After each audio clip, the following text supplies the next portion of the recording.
तो अलग ही चल रहा है कि इंडिपेंडेंट हो गए, अब हम दो चीजों को आपस में मिक्स कर देंगे। घर को हम कह देंगे कि बना दो कुरुक्षेत्र, और बाहर निकलेंगे तो कहेंगे वृंदावन में जाना है। S of swords and death in reverse.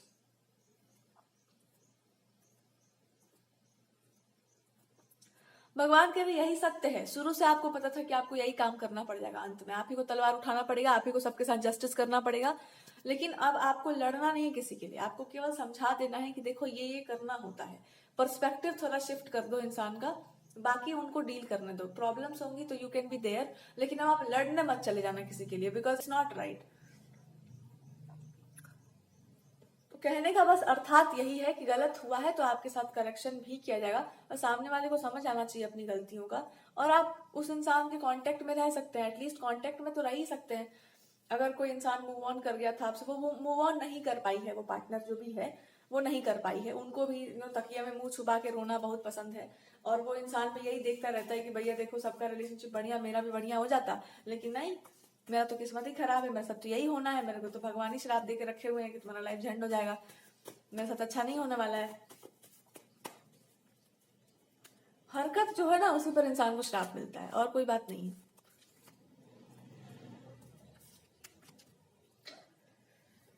हाँ, कुल मिला के बस बात इतनी सी है कि बस यही बात है कि थोड़ा आप बदल जाइए, सामने वाला भी ना बदले तो उसको दूसरा कोई उपाय नहीं, उस इंसान को बाई फोर्स कहना पड़ेगा you have to get married. दूसरा कोई पुरुष नहीं है अभी यहाँ पर अवेलेबल, ठीक है। और आपके नखड़े उठाने वाला इतना कोई बैठा नहीं है पागल बन के कि जीवन भर आपका पागलपन हैंडल करता रहेगा।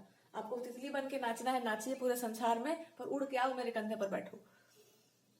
क्योंकि तितलियों को कभी कभी ये समझ ही नहीं आता है कि उनको करना क्या है, पकड़ लेगा कोई भी, पंख वंख तोड़ देगा, उसके बाद होश में आ जाएंगे। अब पंख तोड़ने का अर्थ है कॉन्फिडेंस तोड़ना, पंख तोड़ने का अर्थ है लाइफ को एकदम आपका कुचल के रख देना आपका। तो अगर आप बहुत ज्यादा ब्यूटीफुल तितली सी हैं तो ऐसे इंसान के आसपास रहिए जो गाना गा सके कि तितली उड़ी बस पे चढ़ी, सीट नहीं मिला तो रोने लगी, ये बोल सकता हो आपके साथ बैठ के।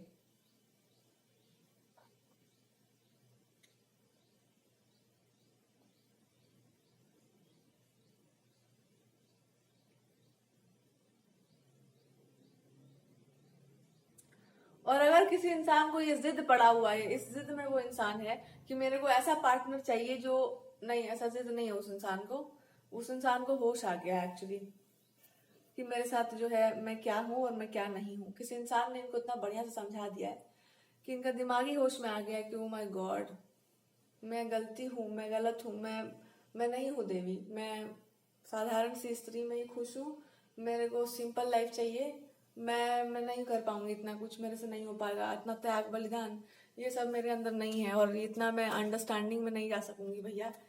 मैं उद्दंड हूँ, मैं शुरू से ही हूँ, मैं अपने हिसाब से चलती हूँ, मैं भगवान के अकॉर्डिंग नहीं चलती हूँ।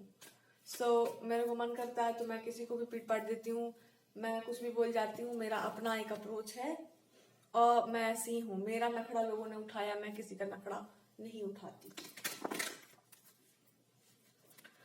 चलिए, यहाँ पर ये भी है कि नखड़ा तो आप भी नहीं उठाने वाले हैं किसी का, लेकिन कोई ऐसा इंसान है जो आपका नखड़ा उठाना तो चाह रहा है, पर उसको समझ में नहीं आ रहा है कि मैं करूं क्या। अब मैं सोच रहा था कि मैं बहुत, कोई पार्टनर होंगे जिन्होंने आपको बहुत तंग किया है, तो इंसान अब सोच रहा है कि मैं तो सोच रहा था कि मैं बहुत रिजिड इंसान बन जाऊं, मेरे को तो शुरू से ही नाचना गाना बहुत पसंद था किसी के आसपास, मेरे को तो ऐसा इंसान ही चाहिए था जिसकी आंखों को देख के मैं कविता लिख सकूं, पर मेरे को मजबूरी में जो है ये सब करना पड़ गया था।